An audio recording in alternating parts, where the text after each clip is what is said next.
Not only did the Patriots get DeVante Parker from Miami, they found their way back into the 5th round. It's like the weekly thing. What big trade are we going to see, and how does it involve draft capital? So the Patriots received DeVante Parker and a 2022 5th round pick. So now they find themselves back into this. Mel, what was your reaction to the trade?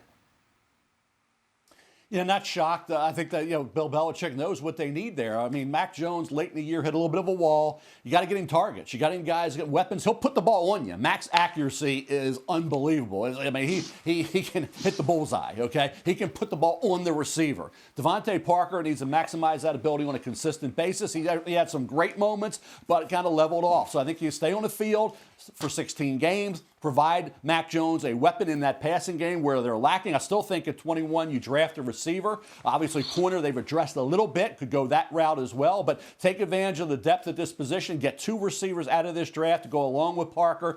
New England, Todd and Fitz, is in a tough spot. I mean, they're looking at a division now with, I think, the Jets ascending. If Zach Wilson moves up from where he was and keeps developing last 3 games, he didn't throw an interception. Think about where Buffalo is. They're solid as a rock with their superstar quarterback. And Miami's done everything to make Tua a great quarterback there. Will Tua be great? We'll see, but they're doing everything they can, Todd, around him. New England needs to have a strong draft because, change with Josh McDaniels now in Las Vegas. And you got teams I think are going to get better. Will the Patriots, climb up and remain there where they have been and where they were with Mac Jones until Buffalo proved how much better they are? So I think it's going to be a very, very critical draft for the Patriots. Adding Parker is good, but they got to get 1 or 2 receivers in this draft, and I think 1 at 21 when they pick there. And do they move? Do they get Jameson Williams? What happens there, Todd? It's going to be fun to see how the Patriots attack this draft. Mel, I don't know about you, but this screamed to me that the Dolphins organization is telling Tua Tagovailoa, hey, bud, there's a 1-year tryout. You got 1 year to figure this thing out. We brought in Teron Armstead. We brought in Connor Williams to protect you up front. That was an issue.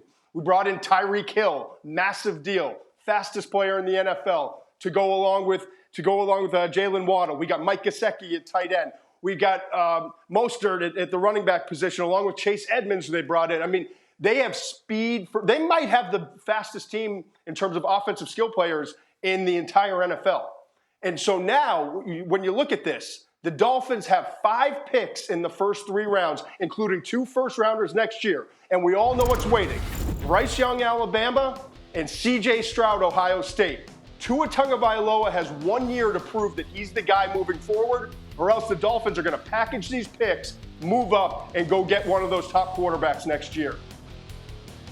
Yeah, I think that's a really strong point, Todd, because look at the Dolphins draft capital. We've got it up on the screen. It's almost like they're mailing in this year's draft and saying, forget it. We'll wait to see. The team that we have today for the Dolphins is the team this team is likely to be mostly come opening day of the season. So, Mel, to Todd's point, it looks like the Dolphins have gone in to position themselves. It's almost like a safety net. No matter what happens this year, if it works out that Tua is great and everybody grows, they have capital and they can use that however they choose to move into the future. Or if they don't get what they need out of Tua, they might be in the most aggressive position to be able to move up and get whoever they need. Yeah, the pressure on these teams, and the AFC in particular, with Patrick Mahomes and Josh Allen and Justin Herbert, and let's go. Now you add quarterbacks like Russell Wilson and Matt Ryan. Trevor Lawrence is going to emerge. We talked about him as a generational talent in Jacksonville. Now they're doing some things necessary to help him out, getting more stability, hopefully, in the organization with the coaching there. And hopefully they're not changing every year. So I think there's the AFC in general is pressuring everybody to try to keep up. And like Todd said, I think it's accurate. This is Tua's year. Everything's in place. He's 2 years now removed from any of those injuries that could affect arm strength, and everything about Tua now screams, this is your year. And that's the way this league is now. This league's not patient any longer. They've been patient enough, and they feel like this is the year, and you got to do it. You got to deliver. And Josh Allen did it in Buffalo. Justin Herbert did it with the Chargers, and now all of a sudden the young quarterbacks we're waiting on. And Lamar Jackson, let's face it, this is a critical year for Lamar in Baltimore as well.